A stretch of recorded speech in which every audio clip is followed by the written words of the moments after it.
Subscribe now and press the bell icon. Never miss an update. नमस्कार साथियों, स्वागत करता हूं सबका इस YouTube चैनल पर जिसका नाम है स्टडी विद पीएन लोधा। देखिए रीट 2021 का हिंदी का मॉडल पेपर नंबर 23 लेकर आया हूं। लेवल 1 लेवल 2 दोनों के लिए उपयोगी होगा। साथियों इसके पहले मैंने शिक्षण वीडियो का टेस्ट नंबर 29 अपलोड किया है, नहीं देखा है तो ज़रूर देखिएगा उसको भी। तो चलिए शुरू करते हैं इस वीडियो को।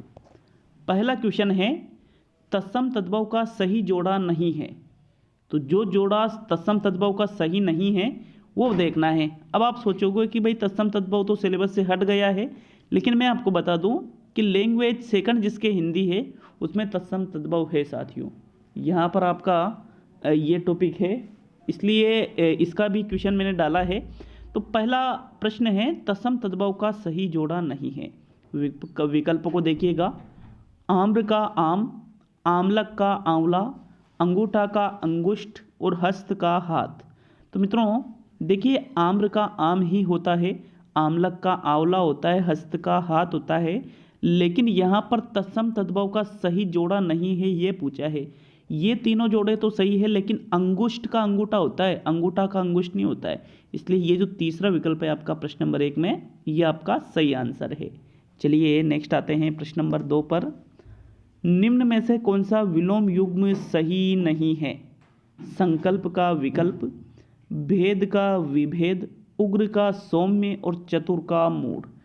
तो मित्रों संकल्प का विकल्प बिल्कुल यही विलोम होता है, उग्र का सौम्य होता है, चतुर का मूढ़ होता है, लेकिन भेद और विभेद, भेद का विभेद नहीं होता है। भेद खोलना विभेद ये गलत है साथियों। यहाँ पर दूसरा विकल्प आपका सही रहेगा प्रश्न नंबर 2 में। चलिए नेक्स्ट आगे बढ़ेंगे प्रश्न नंबर 3 पर। तीसरा क्वेश्चन है, किस शब्द में नी उपसर्ग प्रयुक्त नहीं हुआ है? नी, निवेश, निस्तार, निहित और निलंबित। तो मित्रों बात करें अगर निवेश की, नी प्लस वेश इसमें हुआ है। निहित की बात करें, नी प्लस हित इसमें भी नी उपसर्ग है। नी प्लस लंबित इसमें भी है, लेकिन नी प्लस इस्तार ऐसी कोई चीज़ नहीं होती है। विकल्प नंबर 2 आपका यहाँ पर क्या है, इसमें नी उपसर्ग का प्रयुक्त, नी उपसर्ग का उपयोग नहीं हुआ है, इसलिए यही आपका सही आंसर है प्रश्न नंबर 3 में। चलिए नेक्स्ट आगे बढ़ेंगे प्रश्न नंबर 4 पर साथियों। कौन सी संधि सही नहीं हुई है? आयु है प्लस मान बराबर आयुष्मान, परि प्लस इच्छा बराबर परीक्षा, जगत प्लस गुरु बराबर जगत गुरु और राका प्लस ईश बराबर राकेश। तो मित्रों देखिए आयु है प्लस मान, विसर्ग संधि आयुष्मान बिल्कुल सही है। जगत प्लस गुरु जगत गुरु बिल्कुल व्यंजन संधि सही है। राका प्लस ईश राकेश बिल्कुल गुण संधि सही है। लेकिन परि प्लस इच्छा साथियों इसमें क्या है, ये जो इच्छा लिखा हुआ है इसको इस प्रकार से लिखा जाता है, तो फिर ये क्या हो गया, गलत। इसमें सही संधि नहीं हुई है, अर्थात यहाँ प्रश्न नंबर 4 में आपका दूसरा विकल्प सही है। चलिए आगे बढ़ेंगे प्रश्न नंबर 5 पर। दीर्घायु शब्द में प्रयुक्त समास है क्रमधारय समास, द्वंद्व समास, द्विगु समास और तत्पुरुष समास। तो मित्रों दीर्घायु, दीर्घ है जिसकी आयु, मतलब दीर्घ मतलब ज़्यादा लंबी। तो साथियों यहाँ विशेषता बताई जा रही है आयु की, इसलिए इसमें क्रमधारय समास है। कौन सा समास है? क्रमधारय। विकल्प नंबर 1 सही है आपका प्रश्न नंबर 5 में। चलिए आगे बढ़ेंगे प्रश्न नंबर 6 पर। रंगमंच पर पर्दे के पीछे का स्थान कहलाता है नैष्टिक, पथ्य, परिधेय और नेपथ्य। तो रंगमंच पर पर्दे के पीछे के स्थान को क्या कहेंगे साथियों? इसको कहा जाता है नेपथ्य। क्या कहा जाता है इसको? नेपथ्य कहा जाता है। विकल्प नंबर 4 सही है आपका प्रश्न नंबर 6 में। चलिए नेक्स्ट आते हैं प्रश्न नंबर 7 पर। 7वां क्वेश्चन देखेंगे साथ। तो मित्रों प्रश्न नंबर 7, किस वाक्य में क्रिया सामान्य भूतकाल में हुई है?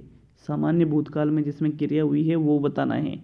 हम फिल्म देखने जयपुर गए थे, राम ने रावण को मारा, ने लिखा था यहाँ पे ना। लखन बाहर खेल रहा है और मोहन ने बाजार जाकर सामान खरीदे होंगे। तो मित्रों हम फिल्म देखने जयपुर गए थे, ये तो है पूर्ण भूतकाल क्योंकि क्रिया बहुत पहले पूरी हो चुकी है। लखन बाहर खेल रहा है मतलब वर्तमान, और अभी भी खेल रहा है तो अपूर्ण वर्तमान का ये उदाहरण है। मोहन ने बाजार जाकर सामान खरीदे होंगे भूतकाल में तो है लेकिन संदेह है, फिर सामान्य नहीं रहेगा ये। राम ने रावण को मार दिया, भूतकाल में कब मारा, अभी या बहुत पहले पता नहीं चल रहा है। अगर यूँ आता राम ने रावण को मारा है तो ये आसन्न भूतकाल, राम ने रावण को मारा था पूर्ण भूतकाल, लेकिन यहाँ राम ने रावण को मारा सामान्य भूतकाल का ये उदाहरण है मित्रों। दूसरा विकल्प आपका सही है प्रश्न नंबर 7 में। चलिए आगे बढ़ेंगे प्रश्न नंबर 8 पर।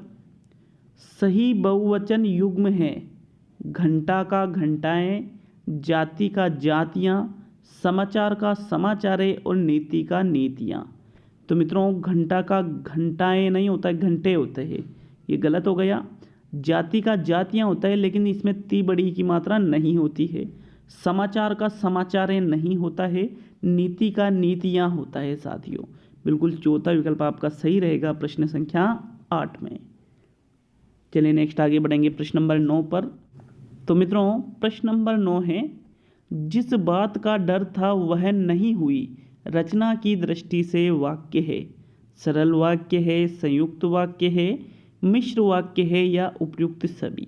तो जिस बात का डर था वह नहीं हुई, एक वाक्य के ऊपर दूसरा आश्रित है, और ऐसा होता है साथियों मिश्र वाक्य में। किसमें होता है ऐसा?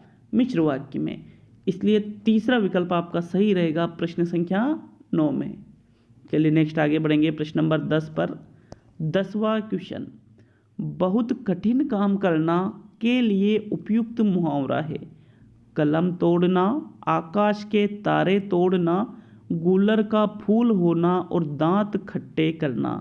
तो मित्रों अगर कोई बहुत कठिन काम कर देता है तो फिर हम कहते हैं आकाश के तारे तोड़ना, उसे क्या कहते हैं? आकाश के तारे तोड़ना। विकल्प नंबर 2 सही है आपका प्रश्न संख्या 10 में। चलिए नेक्स्ट आगे बढ़ेंगे साथियों प्रश्न नंबर 11 पर। अशुद्ध शब्द है उज्ज्वल, पुनरावलोकन, चिन्ह और दवाइयाँ। तो मित्रों देखिए दवाइयाँ इसी प्रकार से लिखा जाता है, जबकि इसका अशुद्ध शब्द कई जगह इस प्रकार से लिखा होता है जो कि अशुद्ध है। फिर चिन्ह बिल्कुल ये शुद्ध है, बाकी चिन्ह को कई लोग क्या करते हैं इस प्रकार से लिख देते हैं, तो ये अशुद्ध है, या इस प्रकार से लिख देते हैं ये अशुद्ध है। पुनरावलोकन साथियों यहाँ पर अशुद्ध शब्द है, ये दोनों तो शुद्ध है लेकिन पुनरावलोकन नहीं होता है, पुनरावलोकन होता है। क्या होता है? पुनरावलोकन, पुनः प्लस अवलोकन, पुनरावलोकन गलत है। उज्ज्वल सही है साथियों, तो यहाँ आपका दूसरा विकल्प सही रहेगा प्रश्न नंबर 11 में। चलिए नेक्स्ट आगे बढ़ेंगे प्रश्न नंबर 12 पर। देखो और कहो विधि का प्रयोग क्या सिखाने के लिए किया जाता है? सहस्वर वाचन, मौन वाचन, कहानी वाचन और लेखन। तो देखो और कहो कह रहे हैं तो लिखना और मौन वाचन तो होगा नहीं, कहानी नहीं बल्कि सहस्वर वाचन उसको कहा जाएगा। विकल्प नंबर 1 सही है साथियों प्रश्न संख्या 12 में। चलिए आगे बढ़ेंगे प्रश्न नंबर 13 की ओर। तो मित्रों 13वां क्वेश्चन क्या है? उच्चारण अभ्यास कब कराया जाता है? कब?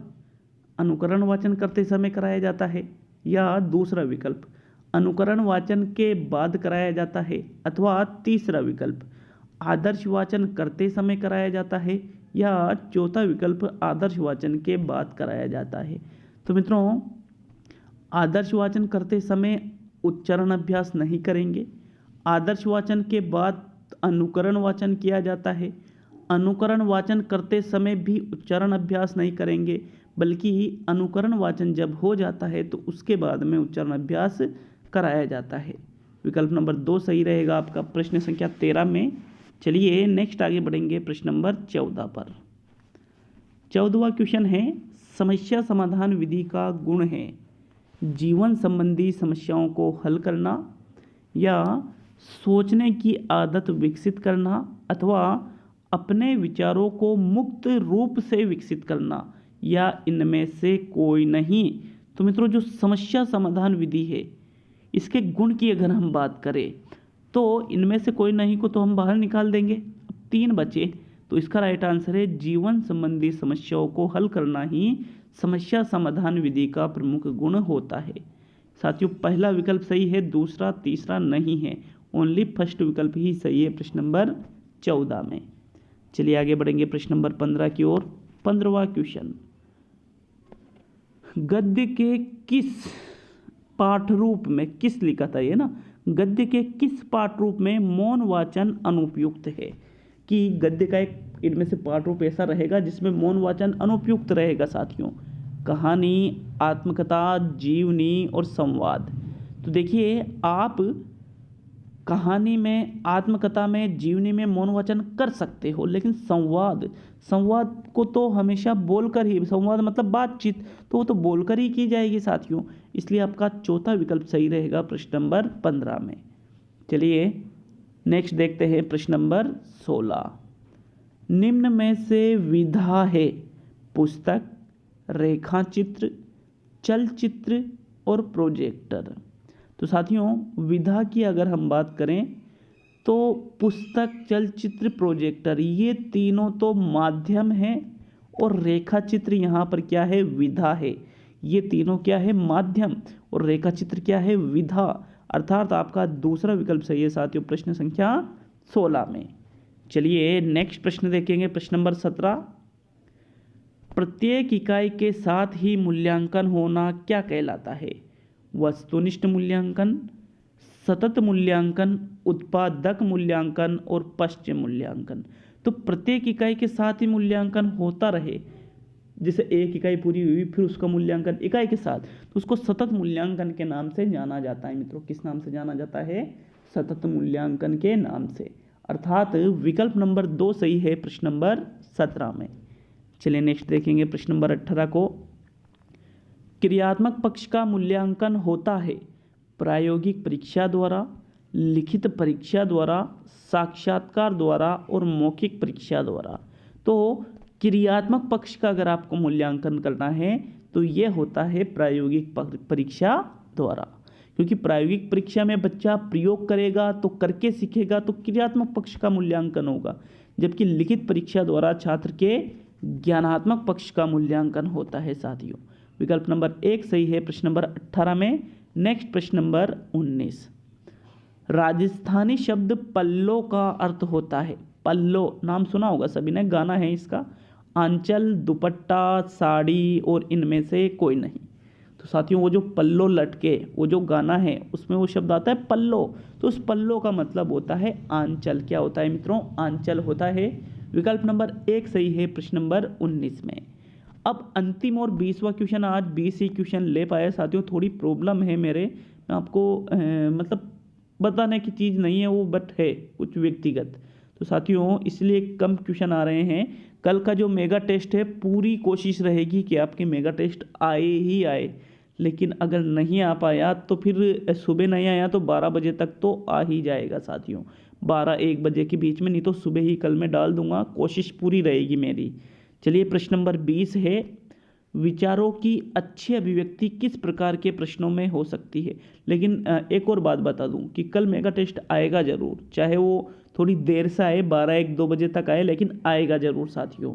वस्तुनिष्ठ, सत्य असत्य, लघुत्रात्मक और निबंधात्मक।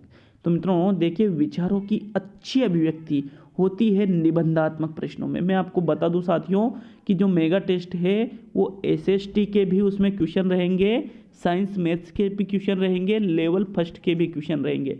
तो आप निश्चिंत रहिए, कल के टेस्ट को अटेंड करना ही है। पूरे 150 क्वेश्चन है उसमें, बिल्कुल नए प्रश्न आपको देखने को मिलेंगे, शानदार लेवल के प्रश्न आपको बिल्कुल निःशुल्क ही मिलेंगे साथियों। तो बहुत बहुत धन्यवाद। यहाँ पर आपका जो राइट आंसर है वो कौन सा है? चौथा, क्योंकि निबंधात्मक प्रश्नों में विचारों की अच्छी अभिव्यक्ति हो सकती है मित्रों। तो चलिए मिलते हैं अगले वीडियो में। तैयारी पूरी करूँगा टेस्ट की, कोशिश करूँगा कि सुबह आपको 8 बजे तक ही मिल जाए तो बहुत अच्छी बात रहेगी, नहीं तो सुबह 11-12-1 के आसपास तो आएगा ही आएगा 100%। तो साथियों बहुत बहुत धन्यवाद सभी का वीडियो को पूरा देखने के लिए।